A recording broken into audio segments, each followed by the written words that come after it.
우리가 사는 세상은 참 다양합니다. 많은 사람들이 섞여 살아가고 많은 일들을 당하지만 그렇기에 어떤 한 생각이나 한 원리로 우리의 삶을 설명하기는 어렵습니다. 억울한 일을 당하기도 하고 갑작스레 좋은 일을 겪기도 합니다. 모든 것이 꽉 막혀 답답한 일만 계속되는 일이 있기도 하며 어떤 사람은 일평생 순조롭게 그의 일생을 살아가는 사람들도 있습니다. 세상에서 참 많은 사람들이 있지만 그들의 겉으로 드러나는 행위만을 보면 이들이 착한 사람인지 나쁜 사람인지 구분하기가 참 어렵습니다. 모든 사람들의 생각을 우리가 다 알지 못하기 때문인데요. 그렇기에 더욱더 우리가 말할 수 없는 것 중에 한 가지는 그들이 구원을 받았다, 받지 못했다라는 그런 구원에 관한 문제들입니다. 이런 다양한 사람들과 세상 속에서 특별히 성도가 할 수 있는 일은 그렇게 많지 않습니다. 단지 성도는 모든 상황들을 감내하면서 참고 견디는 것이 그들에게 주어진 임무라 여기며 살아갑니다. 하나님께서 이 세상 가운데 정의와 공의를 온전히 드러내실 것이다 라는 사실을 믿지만 그때가 언제인지는 정확하게 알지 못합니다. 답답하고 부조리한 일을 만났을 때 분개하고 정말 하나님 언제까지입니까? 이렇게 기도할 수 있지만 그렇다고 그 부조리한 일을 스스로 해결해 보겠다고 세상으로 뛰어드는 것은 때로는 너무나도 벅찬 일이 될 수 있습니다. 하나님이 어떤 일을 행하시건 성도는 그 모든 일들 속에서 하나님의 뜻을 구하며 차근차근 하나씩 견뎌 나아가는 것이 참다운 모습이라 생각하며 살아갈 때가 참 많습니다. 그 모든 상황을 한마디 말로 요약을 하면 이 세상에서 살아가는 성도의 삶은 고난의 연속이며 그 고난을 참아내는 것이 또한 그 고난을 통해 하나님의 뜻을 발견해내는 것이 온전한 모습이다 이렇게 표현할 수 있을 것입니다. 욥기에서 욥이 주장하는 모습은 하나님 도대체 언제까지 참으실 것입니까? 라는 내용입니다.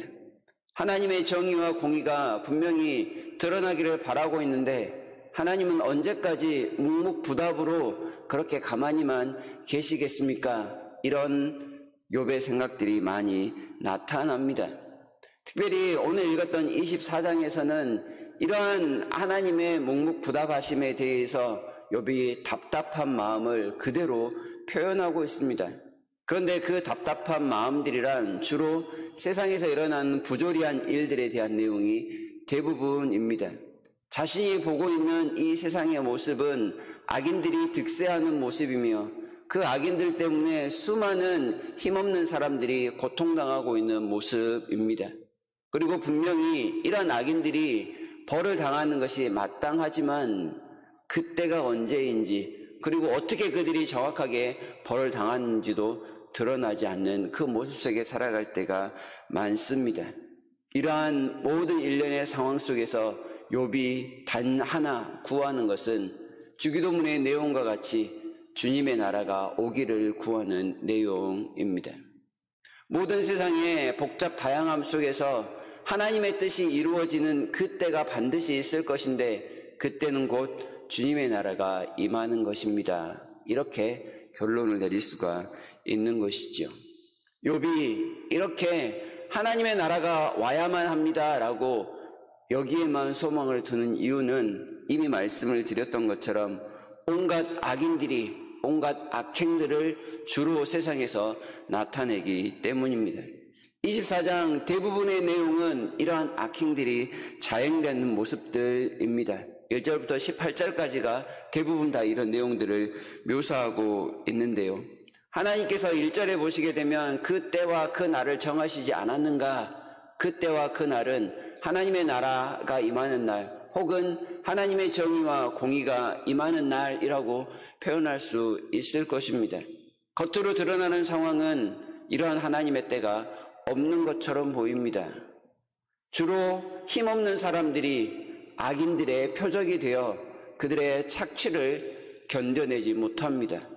가난한 자들은 더욱더 가난해지고 힘없는 자들은 더욱더 부자들, 힘있는 자들의 대상이 되어 쫓겨다니고 열심히 일하지만 먹을 것이 없고 그들이 가진 것을 하나씩 더욱더 빼앗기는 그런 악순환의 삶을 살아가는 것이 가난한 자들의 삶입니다. 잘못한 것이 없지만 힘없는 자들, 가난한 자들, 고아와 과부들은 이 힘있는 자들에게 쫓겨 피해 다녀야 하는 그런 처지가 되었습니다. 반면에 힘있는 사람들은 자신들의 가족들의 생계를 위해서 어쩔 수 없는 일이다, 이런 핑계를 대며 약한 자들을 괴롭히기에 여념이 없습니다. 마치 이 동물의 세계와 같은 그런 모습을 보이고 있을 뿐입니다. 가난한 자들 다 빼앗기고 남는 것이 없이 이제는 목숨만 남아있는 그런 처참한 상황입니다.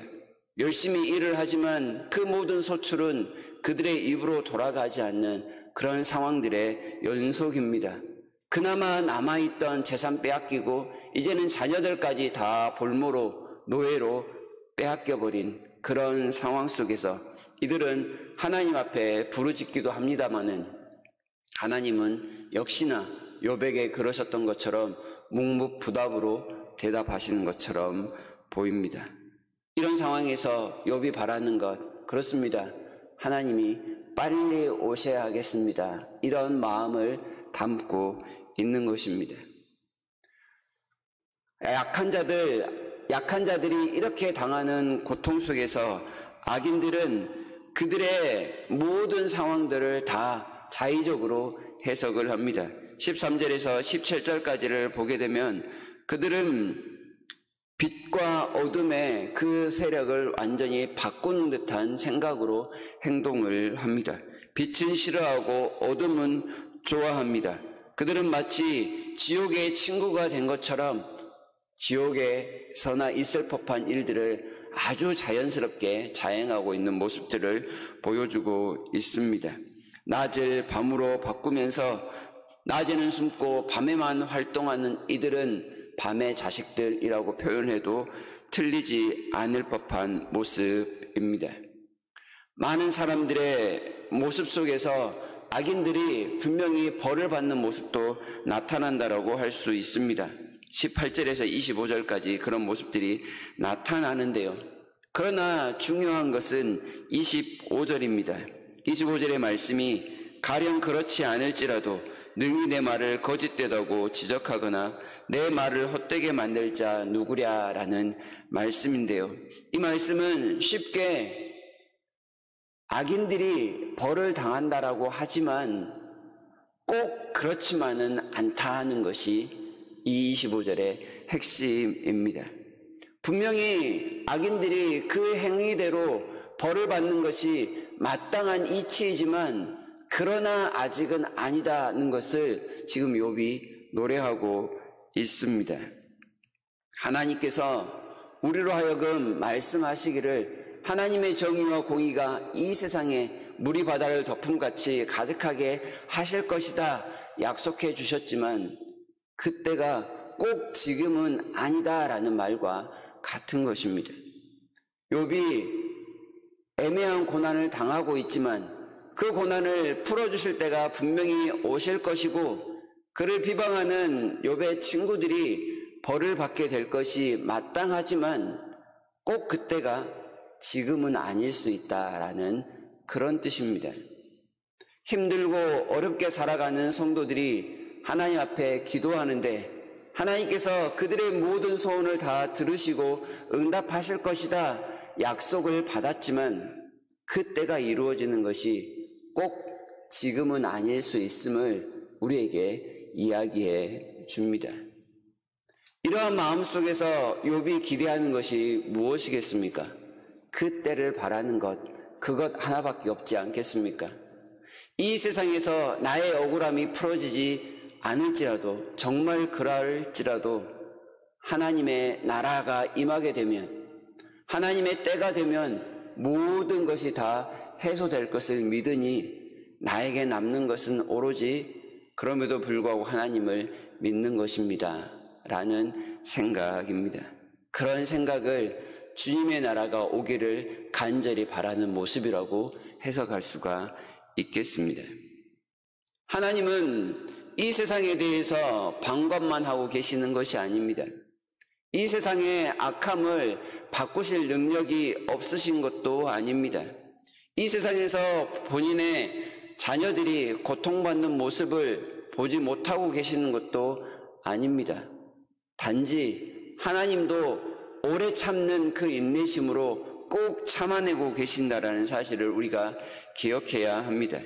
하나님께서 아브라함에게 가나안을 주실 때 그들의 죄악이 아직 가득 차지 아니하여서 기다린다라는 말씀을 하셨던 것처럼 하나님께서도 그때와 그 날을 지금 기다리고 계시는 것입니다.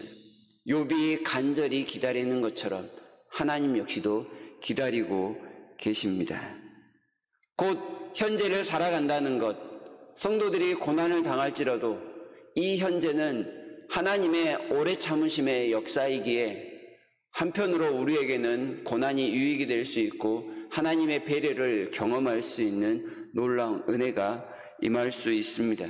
반면에 악인들에게는 도저히 그들이 심판을 당해도 핑계치 못하도록 그 악에 악을 쌓게 하는 놀라운 심판의 시간이라는 사실을 알고 두렵고 떨리는 마음을 가져야 하는 것입니다.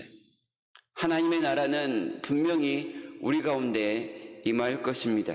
하나님의 때는 분명히 임할 것이기에 오늘 살아가는 우리는 그 사실을 분명히 믿고 기다려야 할 것입니다. 곧 나의 힘으로 되지 않습니다. 작은 것 하나도 나의 뜻대로 되지 않습니다. 오직 하나님 없이는 한순간도 이 세상을 살아갈 수 없습니다는 고백 속에서 순간순간을 살아갈 수 있어야 마땅할 것입니다. 하나님의 나라가 우리 가운데 온전히 임할 그 날을 꿈꾸며 혹시나 거대한 세상의 악함 때문에 어려움을 당할지라도 하나님께서 우리의 억울함을 지금 당장에 풀어주시지 아니할지라도 우리의 연약함을 당장에 회복시켜 주시지 아니할지라도 하나님께서 반드시 우리의 소원을 이루어 주실 것을 믿으며 오늘도 하늘로부터 내려오는 은혜 속에서 이겨내는 역사가 있기를 진심으로 바랍니다.